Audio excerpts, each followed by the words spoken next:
This was a big leap forward for us in technology, this hybridizing cultures.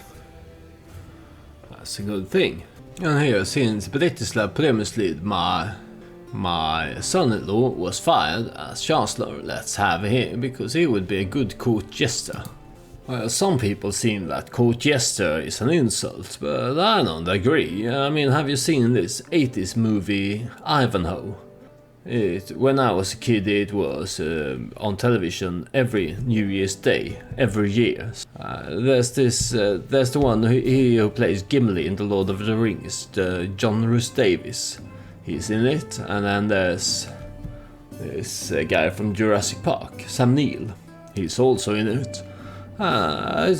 It's not a good movie really, but I loved it as a kid. But now it's more like a jest. But anyway, there's this fool Wamba, and he's great influence to Ivanhoe's father, Cedric. And he's a fool, yes, but he's also respected, and he's a clever man. He's got many insights. So court jester position really, in my opinion, isn't an insult. It's a way to honor a mind that has the ability to see things from a different perspective, and that's always a good thing. So while he was fired as chancellor, but let's make Bretislav, my son-in-law, the court jester. Here you go, Bretislav. You got a nice jester costume now. Apparently I was on a hunt. This must have been at the end of the last episode, but here I am returned in disappointment.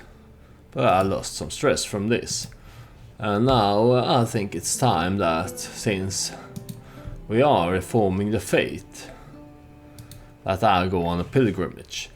My character here is a cynical, but a cynical man can go on a pilgrimage if it means that it will further his ambitions, and his ambitions now are to reform the faith and strengthen the Norse way, the ancestral way of thinking, so that we can withstand the proselytizers from the south. And to do this, he needs to go and search for wisdom, or at least show everyone that he is searching for wisdom. Show everyone that he is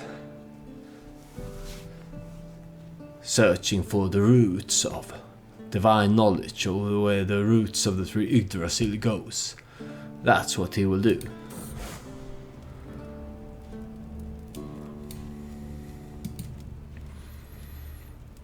So I can go to Sigtuna, which will be close, to York, to Paderborn, or to Kiev, Nidaros. Oh, it is tempting to go with the short one, because it's significantly cheaper. My father, he went to Paderborn to look to understand the roots of the tree. A king goes to the wood where all the roots are understood. So maybe this king will go to York, to the temple in Jorvik, where he will get this, because my father and Mayor, our former realm priest, they looked for the legendary ring of Sigurd the Ring, who was said to be lost here. So maybe that's what Askell will find in York. Yeah, let's go there. It cost me a lot of gold. I really... Can I ransom someone? Because I will need some gold for this, I believe. No, maybe I should have prepared better for this. Well then, let's go raid some weak neighbor to get some gold before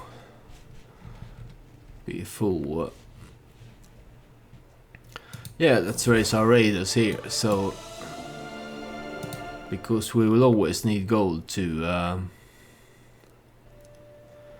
Yeah, let's have my daughter here, my new shield maiden Gyda, lead this army here. Here's a child of my dynasty. It's my half-brother, Rodgeir, and Jorun of House Starke. They have Sigurd. May you grow strong and wise, Sigurd. Pilgrimage, love thy neighbor. Among my fellow pilgrims there is a man who preaches compassion and fellowship until he reaches the topic of heathens. One evening around the campfire he loudly declares them to be abominable monsters in the eyes of the gods, deviants and child murderers all.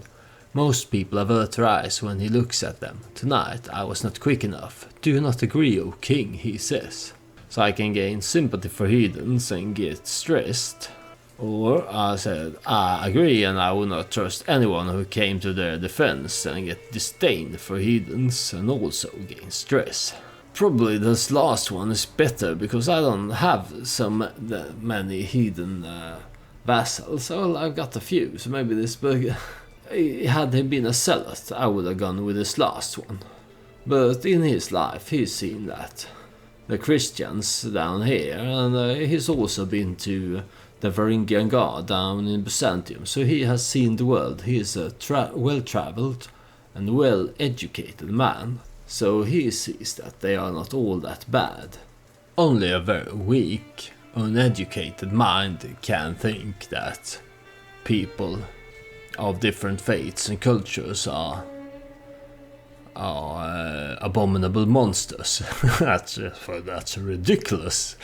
Had I been playing a character with a low education who had been brought up in the same county and never seen anything of the world, I might have gone for this, but but now there's really no other option for this character than to say they are not all that bad. It's so good to be a Norse tribal raider because whenever you feel that, I emptied my coffers, you can just go raid. But here I arrive at the Temple of Jorvik. As the Hofgod offers me blessings, I reflect on everything that had happened for the gods to bring me here at this moment in time. A whole lot of walking, that's what he says, because he is a cynical. But I gained piety and a straight pilgrim, and he just did this because he needed to go to Jorvik to get this ring of Sigurd ring, because that's one of the artifacts that Mare, the mother of our new religion to be, the reformed Norse faith, the Mare of Munster, she said that the ring of Sigurd ring was important to do this. And even though as a cynical man he doesn't necessarily believe all the mythical stuff and the rituals, but he knows that in order to get other people to believe this, he needs to show them that he believes this as well. That's why he went there to get this ring. And the trait pilgrim is good, I will get more monthly piety. It's good to be home from the pilgrimage. Inspiration. It's Giste, my adventure. My liege, the adventurer Giste sends words, the servant exclaims, holding out a letter. For 10 days and 10 nights, me and me party has been hiding. The bandit, Lady Bara, is this her? Yes, it is. Lady Bara has set a blockade on the road we must travel. What do you advise? Caution, or should we fight them, trusting Uku to keep us safe? Signed, Gista. The parchment reads, Uku must be her religion's name for the warrior god, I suppose. But it seems she is in quite a predicament. So I can make an intrigue have her make an intrigue challenge. keep laying low, or no guts, no glory, prowess challenge, which will have a decent chance of improving the quality of her whatever artifact she finds, or bribe her, this bada. But no, let's go with no guts, no glory, make them pay for wasting my time. Gister here, I'm sure she can overcome this woman trying to this bandit. No guts, no glory. She successfully drew off the bandits. Yes. Great, Gister. And now let's go. I've been wanting to do this. Long time. Raid Paris. Let's go do it. And let's lead this myself. The raid of Paris. Coming up. Me and my daughter, Gyda, shall go raid Ile-de-France and Paris. And here is Gister's inspiration realized. My lord, my beneficiary Gister announces her arrival in a surprisingly loud voice. She proudly holds up a package securely wrapped in cloth. I return from Europe with an artifact for my journey. I take the bulky bundle into my hands and loosen the cords before peeling layer after layer of fabric. Inside lies a necklace. Gister seems quite happy to be able to present you with this prize, but seem unwilling to expand on how it was acquired. So I get this Jasper Electrum necklace. Famed trinket. This is a really good artifact. It will increase my prestige and my attraction opinion. This is magnificent. This is magnificent. That is really, really good. I will take a look at this at once. Let's have Gister here marry this courtier here. She will not have any children, but this way she might be content to stay in our court, because she should be. This artifact was really great, and I would like her to stick around. And let's take a look at this artifact.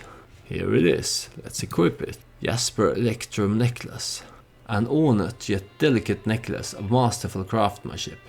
The necklace is forged from electrum and features a gorgeous jasper pendant. Had Askell had someone close to him in his life, he might have considered renaming this famed trinket after this person. But since he hasn't, because he's shy and he's not a people's person, let's rename this after himself. Askell's necklace. This way, if we continue this for 133 years, we will remember which Korp king got this necklace. And another good thing about raiding is that you get prisoners to ransom. So let's do that. Not only the ones that can give us money, the other ones we really should execute, because this will give us piety. And now my father tried to raid Paris, but he failed. He was here and he was engaged by an overwhelming force and lost. But now Askell has done what his father couldn't, raided Paris. Our realm is really strong now, because I can have my raiders raised and still make a positive income. It means that there's really no end to how much strength I can accumulate. This is, if you're not role-playing, this is the part when you start to... Oh, they're gonna try to engage me. I better reinforce them. It is Gyda defending. I hope I can get there, because here's my cousin being annoyed with my cat. I can compensate him with a lot of gold, or say she's just a cat. I wouldn't pay 105 gold to him for my cat. Annoying him, even if I had it. She's just a cat. Oh no! Those now in French bastard defeated my daughter here before I could get there to reinforce. I felt so I was too cocky. I felt safe that I would have time to reinforce that my strength here was great, and it would have been if my armies had been combined. It was a bit sloppy to separate them the way I did, so that I could not reinforce in time. But what's done is done. I lost a lot of loot from this. It's best to... But this army was the one that raided Paris, so it's best to try and get away here. And here we still are raiding the East Francians. We have a lot of loot here, so let's go and deliver this. And let's go home with these other armies here. Here's this Raoul from West Francia. He's willing to pay 25 for Countess Almodis, the 63-year-old. Yeah, I will accept this ransom. They will probably try to chase down this army that raided Paris carrying a 105 loot, but I think we will manage to get away with this. It's too bad we lost a lot of loot losing this battle. But yeah, it always happens when you get cocky and sloppy. A new perk for my learning lifestyle. Yeah, faith creation and reformation cost 50%. That's what we need. And we could probably reform the faith now. Here's my last raiding army returning. And here's a call to war. It is Jarl Sörkvill Sigfridsson of Söderöja, who is attacking this king of Alba here. He's in it for... I wish the AI would... because he's in it for county. That's alright, I mean, but you could count. At least you should go for a duchy, right? Is it? I think it is a county. Here is Chieftess Alfrida of Beberberg trying to sneak into my son-in-law and court jester's room. Alright. By the look here, have you no shame, gods, I would say. I don't really. I mean, he's married to my daughter and he is having an affair with this woman, but I don't really care that much. That's if you're enjoying this stuff, by all means, have it. Someone is plotting to kill Alfrida. She's married to this giant Röreker of Aalborg. I would want to meet him in a fight. Look at the size of this man. This reminds me of a movie I saw when I was teenagers, an English movie called wtih and I. And there's this part when one of the main characters, the main protagonist, is reading in the newspaper about someone called Jeff Rode. Jeff Rode is a bodybuilder, I think. And he says something like, "Look at Jeff Rode. Imagine the size of his balls. Imagine getting into a fight with a fucker." And then there's a scene at the lavatory where some guy calls him a perfumed punch. It's a hilarious movie. If you can find it anywhere, wtih and I, you should go watch it. Here is Jeff Rode. Imagine the size of his balls. I still can laugh from this scene. But someone is plotting to kill Alfrida here, the woman who's married to this giant. We must stop the villain behind this. And then let's look at this war here. This is for the Mormordom. What is a Mormordom? Stop. I have paused the game. I don't like. I want to look at one thing. That's why I have paused the game. So I don't want another thing to pop up here. It's annoying. I am an old man. I don't like having constant pop-ups in my face. I want to look at one thing and calm and quiet, and then go on to the next thing. What's this Mormordom? It says here, it's the shore part of Jarldom of Lothian, so it's just a county. It looks like I've got some of my vassals. Oh, someone of my house has a holding here in Scotland. That's good. Who are you, Count Örvar? You are the son of Count Gudfrido, who is the son of my cousin Jarl Frey. Alright. So the Dutch Auders line, the Dutch branch, is expanding to the British Isles. I suppose that's fair. That's alright. But anyway, here's my ally calling me to war, and it looks like it's kind of an even war. And I will accept his call to arms, even though they really should teach the AI to do better war declarations, because when you start the game as a count or a jarl or a duke even, conquering a county can be a great accomplishment. It's how we started, right? We started as the jarl or duke. Jarl in Norse language, so I will call it Jarl of Västergötland here, and we held these 3 counties. And our first conquest was this Jarldom of Nordmark here, Chiefdom of Nordmark, and it was a great accomplishment. It was an even war, and we had a war here or down here in the woods. It was, but at the start of the game, conquering a county, that is great. At this part here, it's not. I really wouldn't bother, and they really should teach the AI this. I'm raising thousands of men, calling allies to war. To do what? Conquer one county. Especially when you are a Norse character, you can just gather some more prestige and then conquer a whole duchy. They should teach the AI to wait until they can do a better war declaration. I suppose that's what I'm saying. But here I have this Under the Stone Pine event. In the scorching midday heat, they sit in the shadow under a great stone pine, playing on lutes and flutes.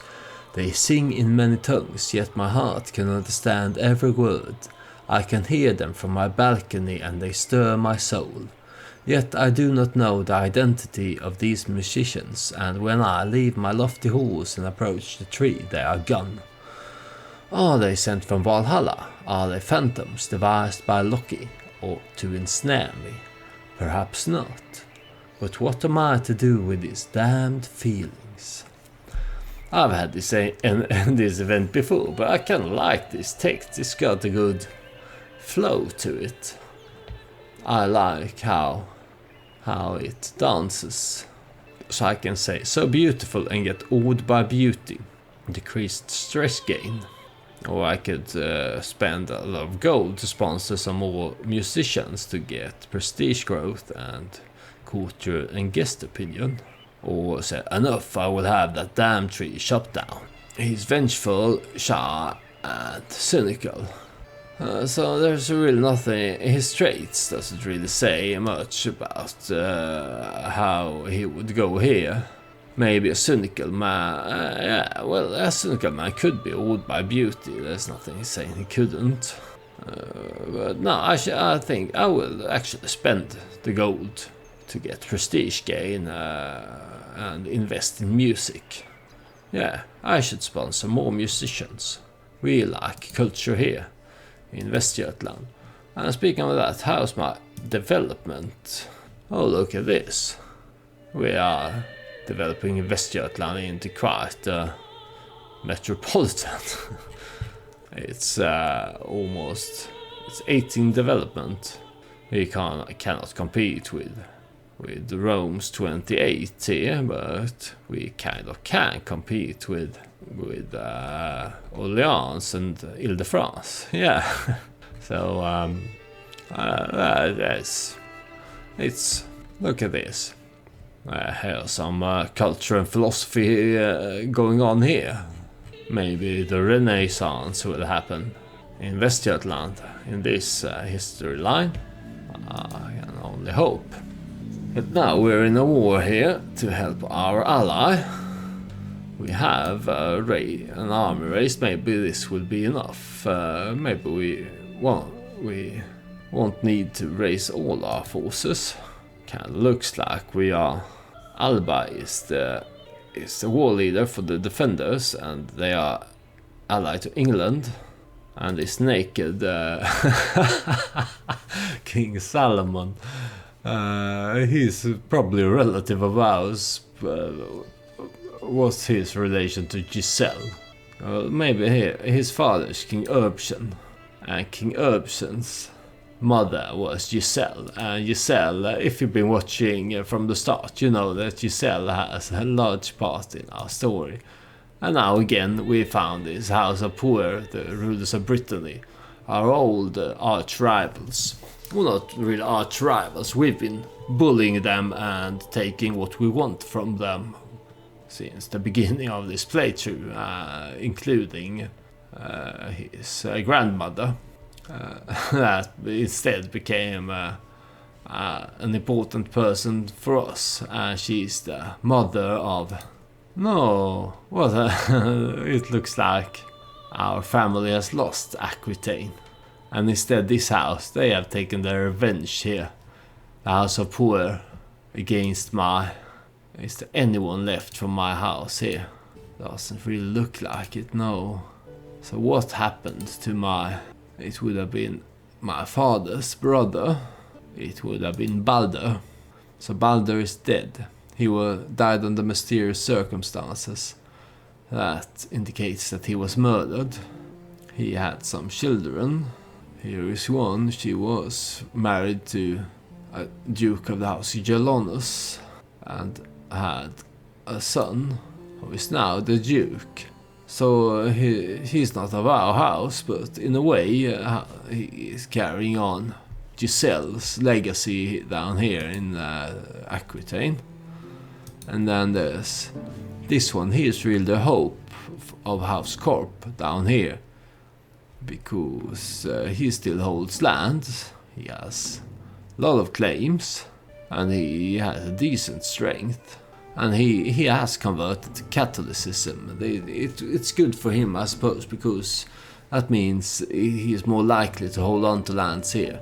So the Count of Montpellier now is our best hope down in Aquitaine. It would take a lot for him to gain some leverage here. He is the vassal of this duke, and he would have to go through him to get anywhere near the kingdom. But maybe it's still good. Our house has a foothold down here, and my cousin, my character has probably never met this man, but still, this is Giselle's best hope. It would be Giselle's grandson here in Montpellier, right? It looks like I can invite this princess here, my uncle's daughter, to court. She has kept our culture and faith, so she is now under the House Power, and her mother, där Tate Gårde here, she has been featured in our story before, and also some other family members would join if I invited her. So since my uncle has lost the kingdom of Aquitaine, let's gain some stress and overcome our shyness to invite these lost parts of the family to our court. So maybe we can make a comeback in Aquitaine with this. And let's betroth this Skuld here to this giant man. He can be useful. This giant Jewish man sounds like something from this Tarantino movie with the bear Jew. It's called again, me and titles and names. It's the one where this projectionist burns Hitler and all the Nazis at the end. It's a great ending of a film, but let's invite this bear Jew, Cohen Organa of Puterville, to marry my cousin matrilineally. You will be called the bear Jew. And now I suppose I could reform the faith. if I was not at war. So this is surely interesting and something that we will definitely look into. And we will also help our ally of Söderreal against Alba here and our old enemies Brittany. We'll do that in the next episode. If you want to encourage me to continue with my YouTubing, please consider subscribing and liking my videos, because I always appreciate to see that there are people following my stuff, even though it's just a few. It's an encouragement. So thank you for that if you have done this already. If you haven't, consider doing it. And with that being said, thank you for watching and goodbye.